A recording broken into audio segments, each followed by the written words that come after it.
Halo semuanya, oke sebelum masuk ke pembahasan utama, gue cuma pengen bilang bahwa gue awalnya nggak memiliki niatan untuk membuat pembahasan ini. Gue awalnya berencana untuk membahas mengenai animasi Upin dan Ipin, dan sekaligus studio yang membuatnya yaitu Les Kopoko Production, di mana gue ingin memberikan sebuah statement yang sangat positif mengenai bagaimana mereka memperlakukan serial Upin dan Ipin. Nah tapi sayangnya, setelah mereka merilis game terbaru mereka yang penuh dengan kontroversi, gue seketika melihat kalau video tersebut menjadi sangat tidak relevan dengan situasi sekarang ini. Maka dari itu, pada video kali ini gue ingin membuka sebuah forum diskusi mengenai apa yang sebenarnya terjadi kepada studio yang membuat animasi Upin dan Ipin, yaitu Les Kopoko Production. Jadi tanpa menunggu lebih lama lagi, kita langsung masuk aja ke pembahasan dalam 3, 2, 1.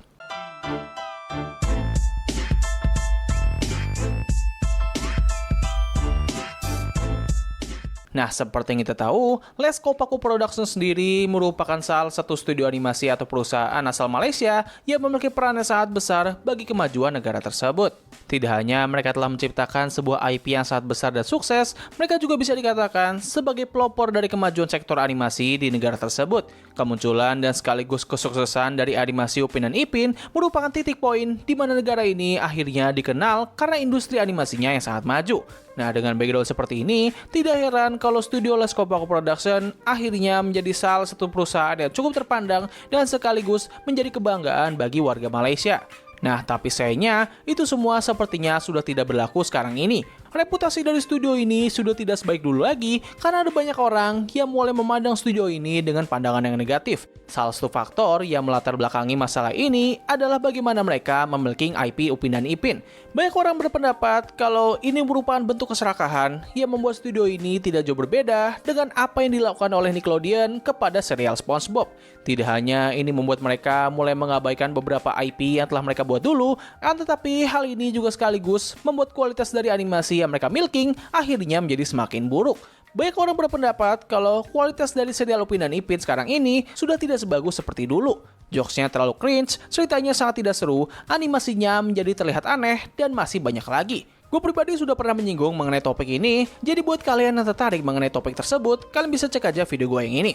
Nah, masalah ini akhirnya menjadi semakin besar lagi lewat perilisan game terbaru mereka, yaitu Upin dan Ipin Universe. Perilisan game ini terbilang memiliki banyak sekali masalah, bahkan sejak game ini masih belum rilis. Pada saat itu, banyak orang mempermasalahkan harga dari game ini yang bisa dikatakan sangat tidak masuk akal. Untuk sebuah video game yang tergolong sebagai game indie, mereka mematok harga yang sama seperti game AAA. Tidak hanya itu saja, ketika game ini akhirnya rilis, orang-orang segera menemukan kalau game ini ternyata memiliki banyak sekali masalah, mulai dari gameplay yang repetitif, hingga ditemukan banyak sekali bug yang merusak pengalaman bermain dari game ini.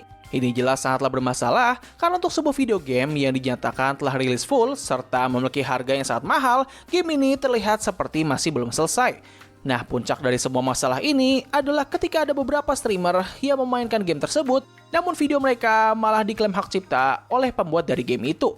Hal ini pun membuat para streamer tersebut tidak bisa mendapatkan duit monetisasi dari video itu, dan juga duit yang seharusnya mereka dapatkan akan mengalir ke orang yang melayangkan hak cipta itu kepada mereka. Situasi ini jelas membuat banyak orang menjadi sangat kesal dan sekaligus kecewa. Banyak dari mereka akhirnya mulai membuat sebuah hashtag atau seruan mengenai kejatuhan atau keruntuhan dari studio ini. Nah, uniknya, orang-orang yang mengutarakan kebencian ini ternyata tidak hanya datang dari negara Indonesia saja, namun juga dari negara Malaysia. Bahkan dari beberapa komentar yang membahas mengenai game tersebut, gue melihat kalau mereka-mereka ini menyampaikan rasa kebencian mereka dengan sangat keras. Buat gue, ini merupakan hal yang tidak wajar karena kalau kebencian mereka hanya didasari atas perilaku serakah dari studio ini terhadap Upin dan Ipin, gue rasa ini kurang masuk akal. Gue merasa kalau sepertinya studio ini memiliki sebuah rahasia atau pernah melakukan suatu tindakan yang buruk hingga membuat orang-orang ini menjadi sangat murka. Hal ini pun akhirnya memantik rasa penasaran gue mengenai apa yang sebenarnya terjadi kepada studio yang satu ini. Lalu pada akhirnya, gue menemukan sebuah forum diskusi di sosial media Reddit mengenai betapa bobroknya studio Les Kopoko Production. Nah, semua ini bermula pada subreddit Malaysia yang membahas mengenai sebuah video podcast yang dibuat langsung oleh pihak Les Kopoko Production dengan judul Drama di Lokasi Penggambaran.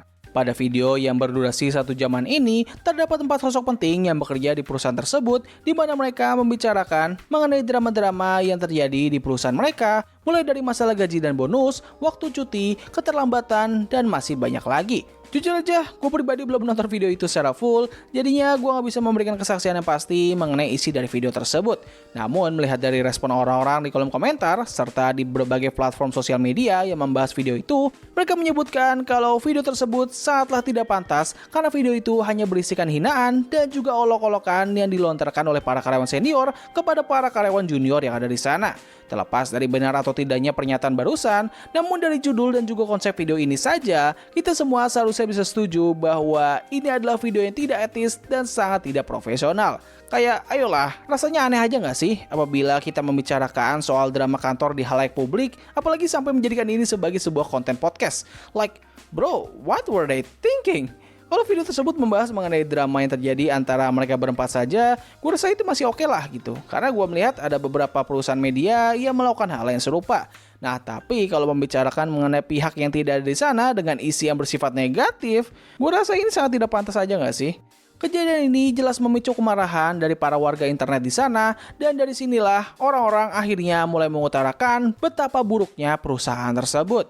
Beberapa hal negatif yang disebutkan pada forum ini adalah para petinggi perusahaan yang memperlakukan bawahan mereka dengan tidak adil, waktu kerja yang tidak pasti, penundaan gaji dan sekaligus jumlah gaji yang tidak sepadan, dan yang cukup mengejutkan dari semuanya adalah adanya praktik nepotisme.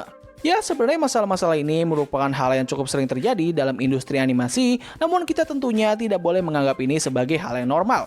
Nah, dari kejadian ini, lalu apakah pihak studio pernah memberikan klarifikasi atau permintaan maaf? Well, berdasarkan dari apa yang gue dapatkan, mereka sebenarnya sudah memberikan respon mengenai kejadian ini dan menyatakan bahwa semua tuduhan yang ada di forum Reddit itu semua tidaklah benar. Nah, seharusnya pernyataan ini bisa menjadi sebuah klarifikasi yang proper dan diterima dengan baik oleh khalayak publik apabila mereka tidak menambahkan kata-kata yang sangat tidak elok untuk didengar. Selain mereka menyatakan kalau itu semua tidaklah benar, mereka juga mengatakan bahwa semua tuduhan tersebut berasal dari para mantan karyawan mereka yang merasa iri karena tidak mampu bekerja ataupun berbaur di lingkungan di sana. Nah, dengan adanya kalimat barusan, hal ini jelas malah membuat klarifikasi mereka ini menjadi sangat meragukan dan membuat pernyataan dari orang-orang di forum Reddit malah menjadi lebih meyakinkan. Sebenarnya ada juga tambahan klarifikasi dari pihak pemilik atau pendiri dari Leskopo Production yang klarifikasinya sangat wadidaw sih. Sebenarnya bukan klarifikasi, lebih kayak apa ya? Aduh, gue bingung. Kalian bisa cek aja sendiri lah beritanya di kolom deskripsi, nanti gue taruh. Nah, dari kejadian ini, gue akhirnya bisa mengerti kenapa banyak orang akhirnya menjadi sangat benci kepada studio ini. Semua ini bermula dari sebuah konten yang dianggap sangat tidak pantas, lalu berlanjut ke rumor-rumor mengenai masalah internal yang terjadi di perusahaan tersebut, dan ini semua dilengkapi dengan respon mereka yang sangat buruk. Dari kejadian ini saja, banyak orang akhirnya mulai memiliki sebuah dugaan kalau sepertinya orang-orang yang dulunya ikut membangun studio ini, namun akhirnya keluar dan membangun studio mereka sendiri, merupakan sebuah petunjuk bahwa studio ini sebenarnya sudah tidak bagus sejak lama. Nah, di sini gue ingin klarifikasi bahwa gue nggak bermaksud untuk membuka luka lama atau menjelekkan perusahaan ini, namun ini semua lebih ke arah mempertanyakan fakta yang sebenarnya. Apakah ini semua memang benar atau hanya fitnah saja? Kalau misalnya benar, well, gue cuma bisa berharap agar kalian bisa cepat sadar dan segera memperbaiki diri. Agar disayangkan aja nggak sih, studio yang dulunya menjadi pionir dari industri animasi Malaysia, kini malah menjadi studio yang dikenal karena keburukan di dalamnya. Oh ya, sedikit tambahan, jadi sebelum video ini diupload, ternyata Leskopo Production sendiri telah memberikan klarifikasi mengenai masalah dari video game Upin dan Ipin. Sebenarnya ada banyak hal yang mereka klarifikasi, cuma di sini gue bakal menekankan mengenai masalah copyright yang menimpa beberapa streamer, terkhususnya Bang Windah Basudara. Nah, dari yang bisa gue tangkap mengenai klarifikasi tersebut, untuk masalah mengenai copyright, sepertinya ini semua dikarenakan pihak publisher lagu dari Leskopo Production itu melayangkan hak cipta tersebut secara otomatis. Jadi, pihak yang membuat game itu ataupun studio utama tidak memiliki campur tangan dengan masalah tersebut, namun mereka masih berusaha untuk memperbaiki masalah ini dengan pihak yang bersangkutan, yaitu Bang Windah Basudara. By the way, mereka nggak menyebutkan nama streamer yang lain ya, selain Bang Windah Basudara aja. Nah, sebenarnya klarifikasi ini cukup bisa diterima, cuman entah kenapa mereka malah menambahkan kata-kata di belakang yang berbunyi, jangan gunakan lagu copyright, dan kalau bisa, lagu tersebut di-mute ataupun volumenya dikecilkan. Jadi buat kalian yang mau streaming game Upin dan Ipin, mending kalian mute game tersebut dan pakai lagu pilihan kalian sendiri ya, yang tentunya nggak punya copyright dong, hehe. Gue nggak tahu apakah hal yang baru saja gue jelaskan barusan itu memang benar atau ada kesalahpahaman dalam pengertian dari klarifikasi ini, tapi kalau misalnya memang ini benar, Well, sepertinya mereka ini memang masih cukup keras kepala ya dalam menanggapi setiap masalah dan kontroversi. Ya, gue harap mereka bisa cepat berbenah lah ya. Minimal kalau dalam menanggapi setiap kontroversi ataupun masalah, ya jangan kayak gini lah gitu. Masalahnya suka mereka menambahkan beberapa kata-kata ataupun pernyataan tambahan yang ya malah memperburuk keadaan gitu. So, mungkin itu ya sih yang bisa gue bahas pada video kali ini. Kalau misalnya kesalahan ataupun kekurangan, kalian bisa koreksi gue aja di kolom komentar di bawah. Jadi terima kasih atas waktu yang telah kalian luangkan untuk menonton video gue. Gue undur diri, sampai ketemu lagi di video selanjutnya. Bye!